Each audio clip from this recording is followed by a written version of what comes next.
नमस्कार, भारत 24 पर दहाड़ देख रहे हैं आप। आपके साथ मैं हूं आयुष सूर्यवंशी। लोकसभा का रण 5वें चरण में पहुंच चुका है। 20 मई को 49 सीटों पर वोटिंग है और 5वें चरण के लिए चुनाव प्रचार अब से बस कुछ ही मिनट बाद बंद हो जाएगा। छठे चरण में दिल्ली समेत 7 राज्यों की कुल 57 सीटों पर वोटिंग होगी। दिल्ली की 7 लोकसभा सीटों पर सबकी नजर है और बीजेपी को 2014-2019 के लोकसभा चुनाव में दिल्ली की सभी 7 सीटों पर जीत मिली थी। दोनों बार बीजेपी ने क्लीन स्वीप किया था। इस बार बीजेपी के सामने दिल्ली में चुनौती कड़ी है, क्योंकि सत्तारूढ़ आम आदमी पार्टी और कांग्रेस गठबंधन करके चुनाव लड़ रहे हैं। दिल्ली में आज पीएम मोदी उत्तर पूर्वी दिल्ली में प्रचार कर रहे हैं। दिल्ली में बीजेपी ने सिर्फ उत्तर पूर्वी दिल्ली से अपने कैंडिडेट मनोज तिवारी को रिपीट किया है। बाकी सभी 6 सीटों पर बीजेपी ने अपने सिटिंग सांसदों को इस बार बदला है, टिकट उनका काटा गया। बीजेपी नेताओं को उम्मीद है कि पीएम की सभा के बाद एक बार फिर से 2014-2019 की तरह ही बीजेपी के पक्ष में माहौल बनाने में मदद मिलेगी। दूसरी तरफ दिल्ली के मुख्यमंत्री अरविंद केजरीवाल भी दिल्ली के 5 इलाकों में सभा कर रहे हैं। वहीं राहुल गांधी अशोक विहार इलाके से, चांदनी चौक से प्रत्याशी जयप्रकाश अग्रवाल के समर्थन में सभा कर रहे हैं। गठबंधन में साझेदार होने के बावजूद कांग्रेस और आम आदमी पार्टी के नेता अलग अलग लगातार सभाएं कर रहे हैं और दिल्ली में कई चुनावी रैलियां हैं। एक तरफ पीएम मोदी लोकसभा चुनाव में पहली बार उत्तर पूर्वी दिल्ली में रैली कर रहे हैं, वहीं राहुल गांधी चांदनी चौक के रामलीला मैदान में रैली करेंगे, जबकि दिल्ली के मुख्यमंत्री अरविंद केजरीवाल की भी 5 जनसभाएं हैं। तो रैलियों का ये सुपर सैटरडे, लगातार चुनाव प्रचार में ताकत झोंक रहे नेता अब दिल्ली पर फोकस दिख रहे हैं। दिल्ली के अलग अलग हिस्सों में, या यूं कह लें कि चांदनी चौक के कैंडिडेट के लिए जेपी अग्रवाल के लिए राहुल गांधी की रामलीला मैदान में जनसभा है, तो दूसरी तरफ प्रधानमंत्री नरेंद्र मोदी मनोज तिवारी के लिए वोट की अपील करते नजर आएंगे। दूसरी तरफ अरविंद केजरीवाल भी लगातार चुनाव प्रचार कर रहे हैं। अरविंद केजरीवाल ने कांग्रेस कैंडिडेट्स के भी क्षेत्र में प्रचार किया है। हालांकि अभी तक कोई संयुक्त रैली इस तरह की अरविंद केजरीवाल के जेल से बाहर आने के बाद नहीं दिखी, लेकिन माना जा रहा है कि आम आदमी पार्टी और कांग्रेस अगर एक साथ हैं तो बीजेपी के लिए उस तरह की आसान लड़ाई 2014-2019 जितनी नहीं होगी। लेकिन इसके इतर एक बड़ा फैक्टर ये भी है कि 2019 में बीजेपी को लगभग 56% वोट अकेले मिले थे और दोनों पार्टियों का वोट अगर जोड़ भी दें, कांग्रेस और आम आदमी पार्टी का, तो ये लगभग 40-42% होता है। इसके बावजूद बीजेपी का वोटिंग परसेंटेज 19 का अलग था। लेकिन ये चुनाव भी अलग और इसी तरह से प्रत्याशियों को लेकर भी अलग अलग रणनीति जो है वो दिख रही है।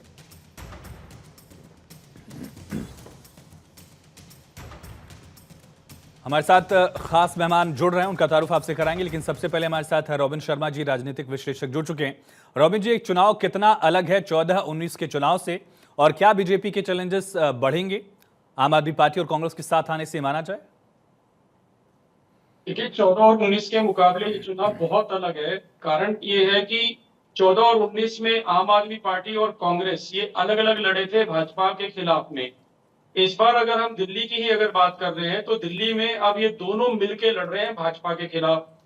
और भारतीय जनता पार्टी जिस प्रकार से पूरे देश में एक बहुत अच्छी तरह माहौल बनाते हुए चुनाव लड़ रही है, भाजपा का जो संगठन है दिल्ली के अंदर में वो बहुत मजबूती से चुनाव लड़ रहा है। और जैसे कि भाजपा ने अपने 6 कैंडिडेट्स तो बदल दिए, मनोज तिवारी जी को उन्होंने वैसे ही बरकरार रखा अपने सीट पे, बाकी 6 नए चेहरे देने का प्रयास किया है बीजेपी ने और ये बताने का प्रयास किया है कि नए लोगों को मौका मिलेगा। इसमें युवा चेहरे भी देखने को मिल रहे हैं, अच्छे कार्यकर्ता, जो छोटे लेवल पे निगम पार्षद स्तर के जो कार्यकर्ता थे उनको संसद का चुनाव लड़वा के भाजपा एक मैसेज देने का प्रयास कर रही है कि यहाँ पे कार्यकर्ताओं की ज्यादा अहमियत है और जो कार्यकर्ता अच्छा काम करेगा उसे मौका मिलता है पार्टी में।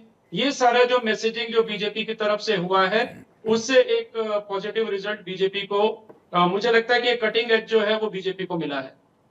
बिल्कुल, हमारे साथ सहयोगी केशव झा भी ग्राउंड जीरो से कनेक्ट हो गए हैं, जहां केशव मौजूद हैं। प्रधानमंत्री वहीं से अपनी रैली आज शुरू करने वाले हैं, जनसभा को संबोधित करेंगे, उनका रुख भी करेंगे। लेकिन रॉबिन जी, सबसे अहम सवाल, क्या आम आदमी पार्टी और कांग्रेस का जो गठबंधन है उससे असर पड़ेगा, वो भी एक ऐसे वक्त में जब बीजेपी शराब घोटाले मामले को लेकर, भ्रष्टाचार को लेकर अरविंद केजरीवाल पर हमलावर थी, और उसी बीच महिलाओं की सुरक्षा से जुड़ा एक मुद्दा जिस पर आम आदमी पार्टी घिरी हुई है, स्वाति मालीवाल का इशू भी ठीक चुनाव से पहले सामने आया। इन मुद्दों का असर कितना होगा? इन मुद्दों का असर तो पड़ेगा ही। एक बड़ी बात क्या है कि जो एडवांटेज इनको मिलना चाहिए था आम आदमी पार्टी और कांग्रेस के एक साथ आने में, पहली बात तो मैं स्पष्ट करना चाहूंगा कि आम आदमी पार्टी और कांग्रेस का जो वोट बैंक है मूलतः एक ही तरह का वोट बैंक है। वो हमेशा से बीजेपी के खिलाफ में ही रहा है। तो इन दोनों के जुड़ने से, इनके अलग रहने से ये होता था कि वो वोट बैंक बढ़ जाया करता था और उसका बेनिफिट बीजेपी को मिलता था काफी अच्छी तरह से। लेकिन अगर ये दोनों पार्टीज के जो वोट बैंक है वो लोग एक साथ आ जाते हैं, उनके वोटर्स एक साथ आके अगर वोट करते हैं तो कहीं ना कहीं बीजेपी के खिलाफ में एक फॉर्मिडेबल ये लोग अपनी टीम को बना सकते हैं, एक अच्छा चैलेंज पोज कर सकते हैं। और दूसरा सवाल आपने किया कि स्वाति मालीवाल वाला इशू कितना इफेक्ट डालता है। दिल्ली की जो महिलाएं हैं, न सिर्फ दिल्ली की बाकी भारत की भी जो महिलाएं हैं, वो सारी शॉक्ड है कि सीएम के आवास पे इस प्रकार से आम आदमी पार्टी के सांसद के ऊपर में हमला हो जाता है, वो भी वो महिला जो महिला आयोग की चेयरपर्सन रही है। तो ये सबके लिए बहुत ही ज्यादा एक ऐसा है कि लोग सारे शॉक्ड हैं और इससे आम आदमी पार्टी डिफेंसिव हो गई है।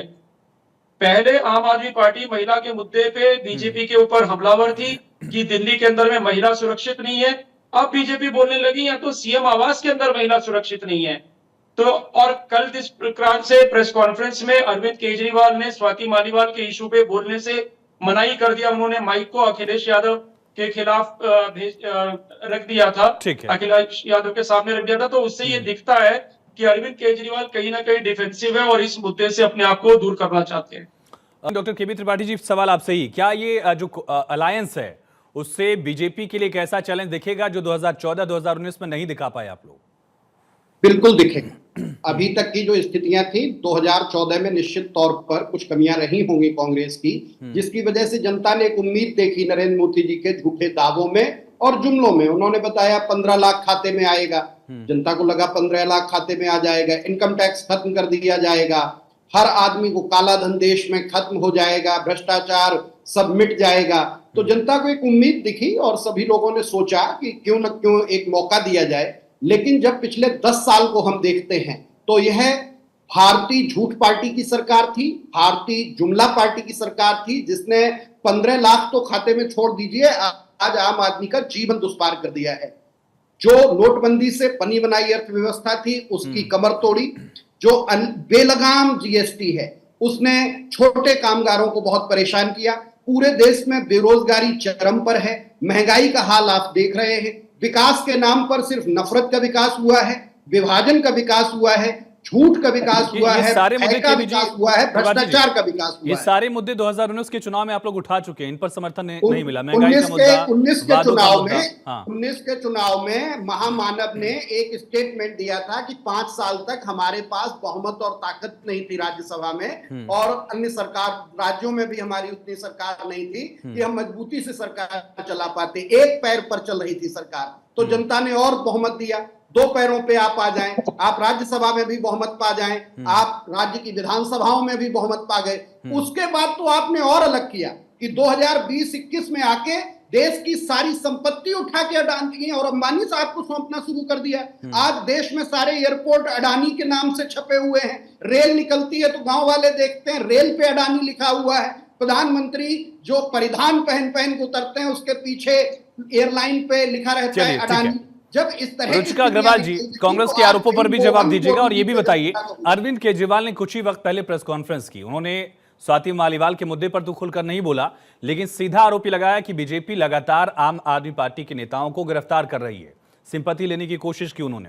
उनका देखिए, सत्येंद्र जैन को गिरफ्तार कर लिया, मनीष सिसोदिया को गिरफ्तार कर लिया, मुझे इन्होंने जेल में डाल दिया था, राघव चड्ढा का इंतजार किया जा रहा है और अब मेरे पीए को भी ये लोग जेल में डाल रहे हैं। वंदे मातरम, मेरी सबको राम राम। अगर आप प्रेस कॉन्फ्रेंस की बात कर रहे हैं हमारे पाप पार्टी की, महाकट्टर बेईमान पार्टी की, जहां पर पापी भरे पड़े हैं सारे, उनकी अगर आप बात कर रहे हैं तो उन्हें शर्म आनी चाहिए थी। उन्होंने एक शब्द भी अपनी सांसद के साथ जो दुर्व्यवहार हुआ उन्हीं के घर में, उन्हीं के शीश महल में, और उन्होंने एक शब्द नहीं बोला। कितनी शर्म की बात है। महिला अस्मिता की अगर बात करी जाए तो वो महिला जो और महिलाओं के लिए लगातार लड़ती रही 10 साल, जिसको डीसीडब्ल्यू का इन्होंने चेयरपर्सन बनाया, और ये उसकी अस्मिता के लिए बोल नहीं पाए, एक शब्द इन्होंने नहीं बोला। रुचिका जी, लौटते हैं आपके पास, पूछते हैं हम रुचिका जी, आपने सुना, एक पहलू तो है कि मोदी फैक्टर है, लेकिन दूसरा फैक्टर ये भी है कि स्वाति मालीवाल का इशू जो है वो लगातार दिख तो रहा है, लेकिन ग्राउंड पर उसका असर उतना नहीं दिखा जा रहा है। रुचिका जी, देखिए, जिस तरह से पूजा जी सब वहां पर लोगों से बात कर रही हैं, वो प्रेम, वो स्नेह, वो आशीर्वाद जो है वो मोदी जी को जो मिला हुआ है, हमारे माननीय प्रधानमंत्री जी को मिला हुआ है, उसी से साफ पता चल जाता है कि इस बार का रिजल्ट क्या होने वाला है। जिस तरीके से मोदी सरकार ने लगातार देश के लिए, जनता के लिए, विकास के लिए सबका विश्वास प्राप्त किया है, विकास देकर सबके साथ मिलकर सबको साथ लेके चले हैं। अगर राशन दिया गया है तो राशन ये नहीं दिया गया है, सोचा गया है कि गीता को मिल रहा है या सूजी को मिल रहा है या सुल्ताना को मिल रहा है, वो सबको दिया गया है, उसमें कोई भेदभाव नहीं किया गया है। अगर जनधन योजना अकाउंट खोले गए हैं, वो सबके खोले गए हैं। अगर लखपति दीदी जैसे रुचिका जी, तो वो सबके कांग्रेस के लिए सामने ये बनाई गई। चुनौती है कि अगर उस तरह की 2014-2019 का पैटर्न ना दिखे 2024 में, एक चैलेंज है कांग्रेस के सामने। उसी तरह बीजेपी के सामने भी चैलेंज है कि जो विधानसभा की तरह का प्रदर्शन रहा है दोनों बार का, उस तरह का कुछ लोकसभा में पैटर्न ना दिख जाए। ऐसा डर है बीजेपी के लिए? देखिए, निश्चित तौर पर मैं त्रिपाठी जाता हूं मैं एक बार। हाँ रुचिका जी, देखिए जनता को समझ में आ गया है कि दिल्ली में जो महाझूठी भ्रष्टाचारी केजरीवाल सरकार है, उसकी असलियत क्या है। बहुत बहुत डींगे मारी थी, बहुत बहुत झूठे वादे किए थे। जो इंसान बच्चों की कसम खा सकता है कि मैं कभी राजनीति में नहीं आऊंगा, मैं बंगला नहीं लूंगा, मैं कभी गाड़ी नहीं लाऊंगा, मैं किसी पार्टी के साथ गठबंधन नहीं करूंगा, इस इंसान ने उसी पार्टी के साथ, जिसने इस पार्टी को धोखा दिया, उसी पार्टी के साथ इन्होंने गठबंधन कर लिया। कांग्रेस के साथ इनका 36 का आंकड़ा था और उसके बावजूद केशव का भी रुख करेंगे, लेकिन उससे पहले त्रिपाठी जी, आप लोगों के सामने क्या ये चैलेंज है अरविंद केजरीवाल का जेल जाना? मैं रुचिका जाता हूं। अरविंद केजरीवाल का जेल जाना, उनके ऊपर उन आरोपों का जिक्र जिन आरोपों को दिल्ली कांग्रेस की कमेटी लगातार दोहरा रही थी, इसके ठीक बाद स्वाति मालीवाल के मुद्दे पर आम आदमी पार्टी इस तरह घिरी है कि अरविंद केजरीवाल उस पर बोल नहीं पा रहे हैं। मुझसे प्रश्न है आयुष जी? जी जी जी जी, निश्चित तौर पर ये आम आदमी पार्टी का अंदरूनी मामला है और वो जांच का विषय है और शिकायत हुई है। दोनों पक्ष अपना अपना रुख लिए हुए हैं। आम आदमी पार्टी का अंदरूनी मामला है।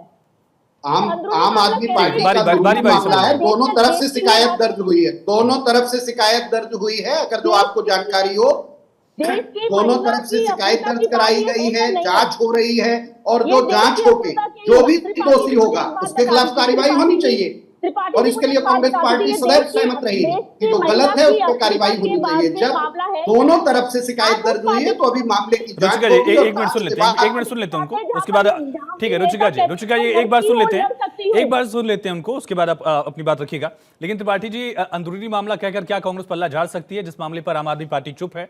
आपके नेता ये तो कह रहे हैं कि उस पर एक्शन होना चाहिए, कांग्रेस पार्टी चाहती है, चाहे प्रियंका गांधी की बात की जाए या कांग्रेस के जो राष्ट्रीय प्रवक्ता रहे उन्होंने भी इस बात को दोहराया है, लेकिन इससे मुश्किल नहीं बढ़ी है, ये कैसे माना जाए? जो दोषी है उस पर कार्रवाई होनी चाहिए, लेकिन एक जैसा आम आदमी पार्टी की तरफ से आरोप लगाया जा रहा है, जो ओपनली उनके प्रवक्ता ने लगाया है कि भारतीय जनता पार्टी का इसमें षड्यंत्र है। अगर जो भारतीय जनता पार्टी, संजय सिंह ने पहले ही दिन क्यों नहीं कहा? ये संजय सिंह ने कहा कि ऐसा हुआ है और एक्शन लिया जाएगा।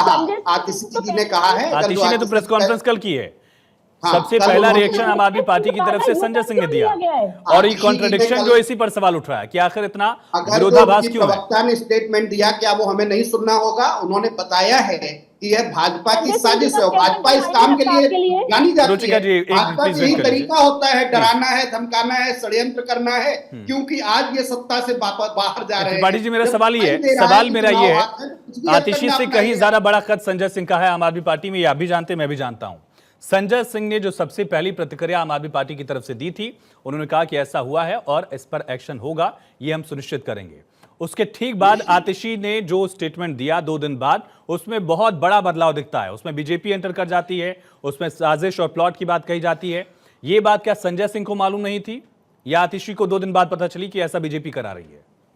नहीं, बिल्कुल। हालांकि ये सवाल आम आदमी पार्टी से होना चाहिए, लेकिन आप लोग सहयोगी हैं तो मुझे उम्मीद है कि जवाब देंगे आप। बिल्कुल आयुष जी, मैं जवाब दे रहा हूं। जब भी कोई घटना होती है तो तुरंत उसके बारे में सब कुछ नहीं पता लग जाता है। कोई भी सामान्य व्यक्ति, अगर जो ऐसा होता है किसी महिला के साथ हिंसा होती है, मुझे भी कोई सूचना मिलती है, तो मेरी भी प्रथम प्रतिक्रिया यही होगी कि ये गलत हुआ है और इस पर कार्रवाई होनी चाहिए, सजा मिलनी चाहिए। लेकिन जब बाद में वहां तथ्य जांचे गए, और इसीलिए मैं कह रहा कि ये कांग्रेस पार्टी का मामला नहीं है जो मैं इस पर कोई आधिकारिक बयान दूं, लेकिन उनके प्रवक्ता ने जो आधिकारिक बयान दिया है वो हम मान रहे हैं, और ये भी जान रहे हैं इतने दिनों से कि भारतीय जनता पार्टी इस तरह की साजिश करती रही है। भारतीय जनता पार्टी महाराष्ट्र में क्या किया इन्होंने, महाराष्ट्र सबके सामने है, महाराष्ट्र की दो पार्टियों को तोड़ने का काम किया। नीति शर्मा जी भी राजनीतिक विश्लेषक हमारे साथ जुड़ चुकी हैं। नीति जी, अगर प्रज्वल रेवन्ना का मुद्दा बीजेपी को इंपैक्ट नहीं कर रहा है, तो ये इशू स्वाति मालीवाल का कांग्रेस पर प्रभाव कैसे डालेगा?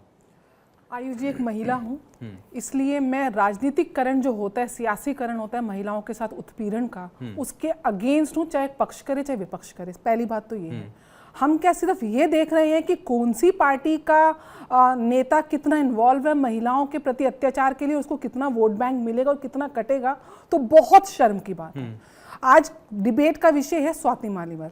प्रज्वल रेवन्ना का जब विषय आएगा तो उस पर भी बात करी जाएगी। इंटरपोल उसके पीछे है, बीजेपी ने संज्ञान लिया है, उसको इमीडिएटली उसको बाहर किया है। और ये भी सोचने वाली बात है कि ये टेप जो है चुनाव की वोटिंग से एक दिन पहले हुई है। 3000 महिलाओं का रेप एक दिन में नहीं हुआ है।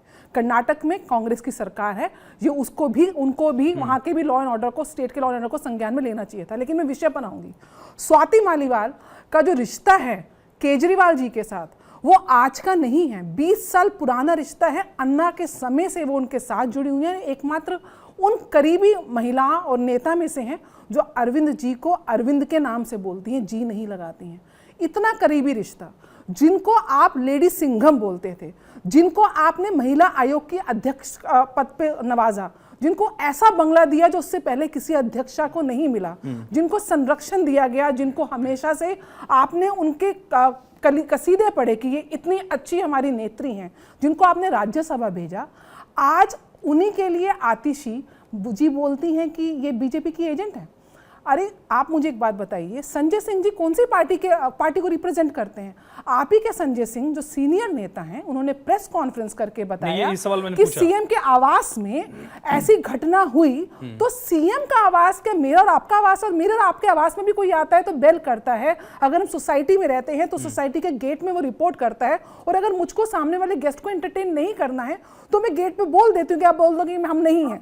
अगर वो घर तक भी आ गई हैं, उसके बाद भी आप अपने सर्वेंट से या केयर टेकर से बुलवा सकते हैं कि आप उपलब्ध नहीं हैं। लेकिन आप वो घर पे आई, घर पे आने के बाद charge is in the hand of the owner of the house, और वो भी कोई आम आदमी नहीं है, सीएम है दिल्ली। तो नीति जी, इसका असर कितना होगा, खास करके वो महिला वोट बैंक? ठीक है, आपने बिल्कुल सही कहा कि राजनीति नहीं होनी चाहिए, लेकिन ऐसे मुद्दे राजनीति से अछूते नहीं होते, ये हम जानते हैं। चाहे वो मणिपुर से सिलसिला शुरू किया जाए, दिल्ली में जो गैंगरेप हुआ था, निर्भया के, ऐसे तमाम मुद्दों पर पॉलिटिक्स हुई है। इसका असर क्या होगा, खास करके उस वोट बैंक पर, महिला वोट बैंक पर, जो अरविंद केजरीवाल के लिए विधानसभा में एक बहुत बड़ा फैक्टर हर बार साबित हुई है? इसका असर इतना ही है कि धीरे धीरे हर इवेंट के बाद जो आम आदमी पार्टी वो अपनी क्रेडिबिलिटी को, बिल्कुल विश्वसनीयता को बिल्कुल जीरो के आधार पे लेके आ रही है, बिल्कुल शून्य होता जा रहा है। क्योंकि इनके जो वादे ये अपने ही मंत्रियों से बयान दिलवाते हैं, वो यू टर्न लेते हैं, अपने ही ये तर्क देते हैं और उसको वितर्क में कन्वर्ट कर देते हैं, अपने ही लोगों पे आरोप और लगाते हैं। आज मैं यही बोलना चाह रही हूँ, क्या शीश महल आज शोषण महल बन चुका है? उसकी दीवारों के पीछे जो एक महिला के, और सबसे बड़ी बात है सशक्त महिला है, वो आपकी पार्टी में महिलाओं की आवाज बनी थी, आज वही उन्हीं की आवाज दबाई जा रही है और उन्हीं को बीजेपी का एजेंट बोला जा रहा है। तो सोचने वाली बात है कि आप अपने लोगों के सगे नहीं है। तो अरविंद केजरीवाल अगर अपने बच्चों की सौगंध खाते हैं कि मैं पद नहीं लूंगा, मैं कोई आवास नहीं लूंगा, और उसके बाद शीश महल बनाते हैं, पद भी लेते हैं, रोहन शर्मा जी, अरविंद केजरीवाल की चुप्पी, तो अरविंद केजरीवाल की चुप्पी का असर कितना पड़ेगा? दोबारा से सवाल एक बार रिपीट करें। अरविंद केजरीवाल अगर इस मामले पर चुप है, और अरविंद केजरीवाल एक ऐसे नेता हैं जो किसी भी मुद्दे को लेकर अग्रेसिव पॉलिटिक्स उन्होंने की है, कोई भी इशू रहा हो, कांग्रेस अलायंस बनाने का, तोड़ने का, समर्थन वापस लेने का, जो भी रहा हो, अरविंद केजरीवाल ने कभी सवालों को डक नहीं किया है। बड़े लंबे वक्त बाद एक ऐसा इशू है जिस पर अरविंद केजरीवाल भी चुप हैं, कुछ तो मजबूरी होगी। देखिए, अरविंद केजरीवाल एक ऐसे लीडर हैं जो अपनी इमेज को बचाने के लिए हर संभव प्रयास करते रहे हैं, और वो एक एक्टिविस्ट के तौर पे सामने आए थे। जब निर्भया का कांड हुआ था तो वो सड़क पे उतर के दिल्ली में उन्होंने बहुत बड़ा एजुकेशन भी किया था, जिसका एडवांटेज उन्हें मिला था।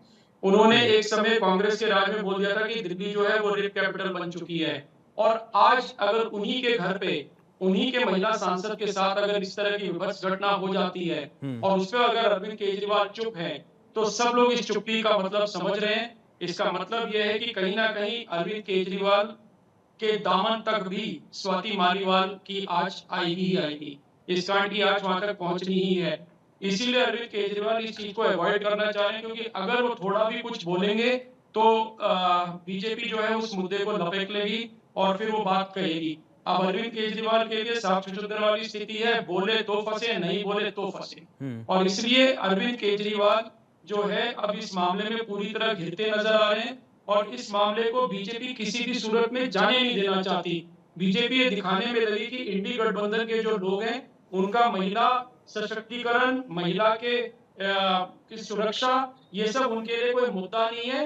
वो केवल सेलेक्टिव आउटरीच पे काम कर रहे हैं। इससे बीजेपी इस बात को प्रूव कर देगी। लेकिन रुचिका जी, जब भी ऐसा देखा गया है गठबंधन, तो बीजेपी की मुश्किलें बढ़ी हैं, बहुत ज्यादा नहीं, लेकिन चाहे यूपी की बात की जाए, जब सपा और एक साथ बसपा के लड़े तो आपकी सीटें कम हुई। इसी तरह से बिहार में भी देखा गया, विधानसभा चुनाव के रण में जब आरजेडी और जेडीयू साथ आए थे तो मुश्किलें बढ़ी थी।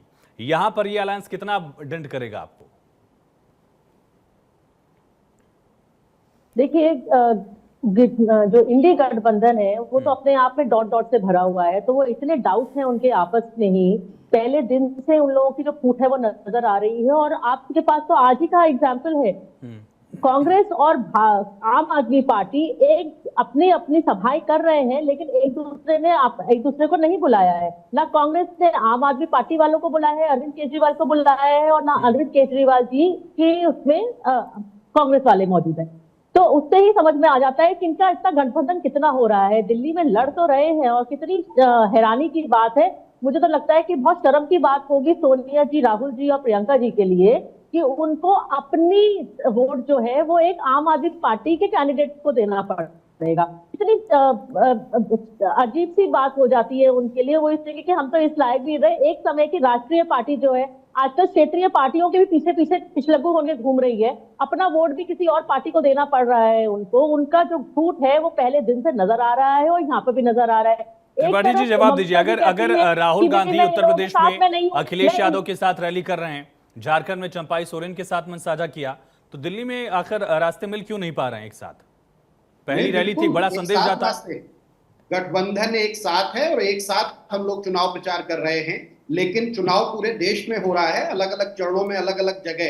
राहुल जी रायबरेली से इलेक्शन लड़ रहे हैं। दिल्ली में दोनों नेता मौजूद हैं, राहुल गांधी की भी रैली हो रही है, अरविंद केजरीवाल भी मौजूद है। संयुक्त सभाएं देखिए, दिल्ली में ऐसा क्यों नहीं हो पा रहा है? दिल्ली में भी रैलियां हो रही हैं, एक साथ भी रैलियां होंगी, और अभी भी दूसरे नेता, आम आदमी पार्टी के नेता कांग्रेस की रैली में, कांग्रेस के नेता आम आदमी पार्टी की रैली में शामिल है। इससे कोई फर्क नहीं पड़ता कि कौन बड़ा नेता। बड़े नेता जो स्टार प्रचारक हैं वो अलग अलग जगह प्रचार करते हैं, आयुष जी आप भी जानते हो। और अंतिम रूप से हमारी रणनीति ये है कि हमें चुनाव में सफलता पानी है। भारतीय जनता पार्टी की त्रिपाठी जी, दिन की ये आखिरी सभा होगा किसी के लिए भी, किसी नेता के लिए भी ये दिन की आखिरी सभा होगी, चाहे राहुल गांधी हो चाहे नरेंद्र मोदी हो। अरविंद केजरीवाल भी अगर इस मंच पर होते और दिल्ली की पहली रैली होती तो एक अलग संदेश जाता। जैसे यूपी में गया, कन्नौज में राहुल गांधी अखिलेश यादव एक साथ दिखे, आगरा में दिखे, इसी तरह से लखनऊ में एक साथ दिखे, आगे भी कई चुनावी सभाएं साथ होने वाली रैली कर रहे हैं। इससे बेहतर कुछ और नहीं हो सकता है। 7 की 7 सीटें बीजेपी हार रही है। दिल्ली की जनता जिस तरह से नाराज है वो सबको पता है, और इसलिए दोनों बड़े नेता अलग अलग क्षेत्रों को कवर कर रहे हैं।